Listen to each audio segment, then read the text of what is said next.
नमस्कार, नमस्कार my dear friends. आपका दिन शुभ हो, आपका दिन मंगलमय हो। आज बहुत प्यारी सी बात करने जा रहा हूँ। बहुत छोटी-छोटी सी बात है, जिन पर गौर करके, जिन पर ध्यान दे करके आप अपने जीवन को बहुत सुगम और सरल बना सकते हैं। ये जो पंच तत्व होते हैं, जो पंच महाभूत होते हैं, इन पंच तत्वों की हमेशा आपको श्रद्धा भाव उनके प्रति रखना है। अगर जो उनके प्रति आप श्रद्धा भाव रखते हैं, तो आप समझिए आपका जीवन अपने आप सरल हो जाता है और घर में किसी भी प्रकार का वास्तु दोष नहीं रह जाता है। जैसे आप देखते हैं कि कभी-कभी पानी की बाल्टी या कोई मग्घा भरा हुआ हम पैरों से इधर खिसका देते हैं, कभी नहीं। पानी को हमेशा जब भी पिएँ या पानी से जब भी स्नान करने जाएँ, उसे प्रणाम करें।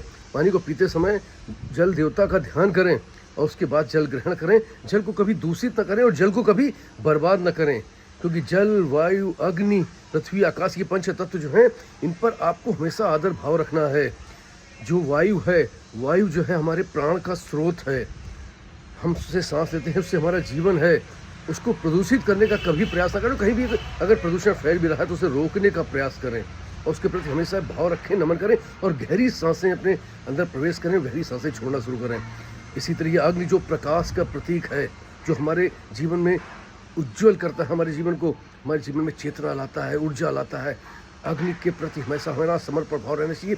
हमेशा अग्नि के प्रति एक ऐसी श्रद्धा, जब भी अग्नि प्रज्वलित करें, एक भाव रखें, मंत्रोच्चारण करें, वातावरण को शुद्ध बनाने का प्रयास करें। इस तरीके उसके प्रति भी एक देवता का भाव आप रखें। आकाश जो सब शक्तिशाली है, केंद्र है इन पंच तत्वों का, आकाश की तरफ जब भी देखें, श्रद्धा भाव से अपनी आंखों को झुका करके उसे प्रणाम करें।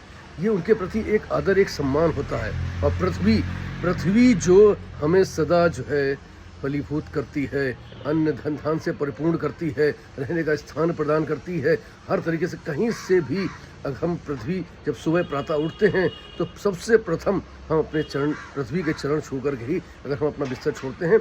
इन सब चीज़ों का, छोटी छोटी चीज़ें हैं, लेकिन इन सब पर अगर आप करेक्शन करना शुरू करेंगे, इन सब पर गौर करना शुरू करेंगे और इन पंचभूतों, इन पंच तत्वों पर अगर आप श्रद्धा प्रकट करना शुरू करेंगे, तो ये मान के चलिए कि किसी भी तरीके का वास्तु दोष कभी आपके घर पर छू भी नहीं सकता और आपका जीवन बहुत सुगम और सरल हो जाएगा और अपने आप ही आप देखेंगे कि आप उन्नत की ओर बढ़ते चले जा रहे हैं। तो कुछ चीज़ों पर बहुत ध्यान से, क्योंकि ये पंच तत्व ही आपके जीवन का आधार है। Wish you all the best. Thank you very much everybody, love you all. फिर मिलूंगा किसी प्यारी कहानी के साथ। आपका दोस्त प्रिय संजय। तब तक के लिए नमस्कार।